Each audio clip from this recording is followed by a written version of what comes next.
गुना नगर पालिका परिषद की आयोजित सामान्य सभा और बजट की विशेष बैठक में नामांतरण से जुड़े महत्वपूर्ण प्रस्ताव पर हंगामा हुआ।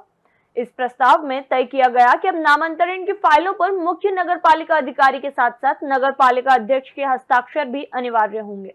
इस मामले पर गहरी बहस और विरोध भी हुआ, जिसमें कई प्रमुख नेताओं ने अपनी राय दी। गुना नगर पालिका परिषद अध्यक्ष सविता अरविंद गुप्ता ने बैठक को शांतिपूर्ण बताते हुए बहुमत के आधार पर नामांतरण के निर्णय को पारित करने की बात कही। उन्होंने कहा कि इस निर्णय से जनता को काफी राहत मिलेगी।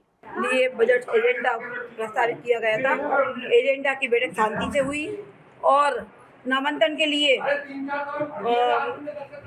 नगरपालिका सीएमओ के बाद अध्यक्ष को अधिकृत करने के लिए सभी पार्षदगण के द्वारा 20 पार्षदगण जहां बहुमत होगा तो उन्होंने सभी ने पारित किया है।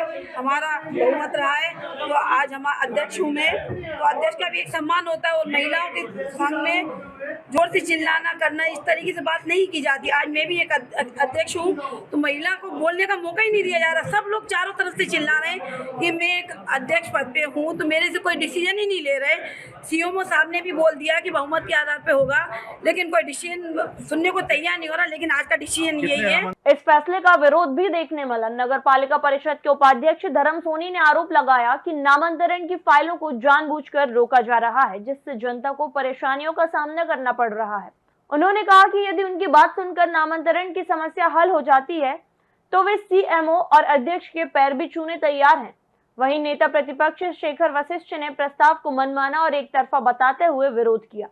उन्होंने आरोप लगाया कि नगर पालिका परिषद में अध्यक्ष और उनके रिश्तेदारों का हस्तक्षेप गलत है और इस पर रोक लगाई जानी चाहिए। इसी बीच नगर पालिका के सीएमओ ने प्रस्ताव को पारित किए जाने की पुष्टि की, जिससे मामला और भी गर्मा गया। मनमाने तरीके से तानाशाहीपूर्ण रवैये से एक साधारण कागज लिया गया, सादा कागज A4 साइज का, उस पर केवल दस्तखत घुमाए गए। नगर पालिका की परिषद की मर्यादा तब तार हुई जब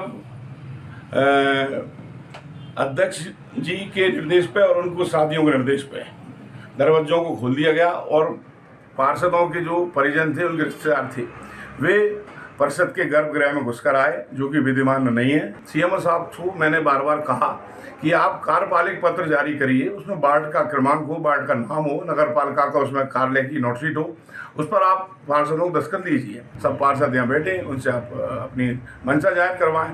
लेकिन इस तरह का कोई नियम का कार्य नहीं करा गया। नियम विरुद्ध पार्षद और उनके कर्मचारी और विधायक प्रतिनिधि स्वयं जाकर पार्षदों के पास अधिकार पूर्वक उन पर बलपूर्वक उनसे दस्तखत कराए गए। जब इस बात का विरोध किया तो वे बलपूर्वक अपने इस रवैये पर उतारा है, जिसका भाजपा के पार्षदों ने, कांग्रेस के पार्षदों ने विरोध किया।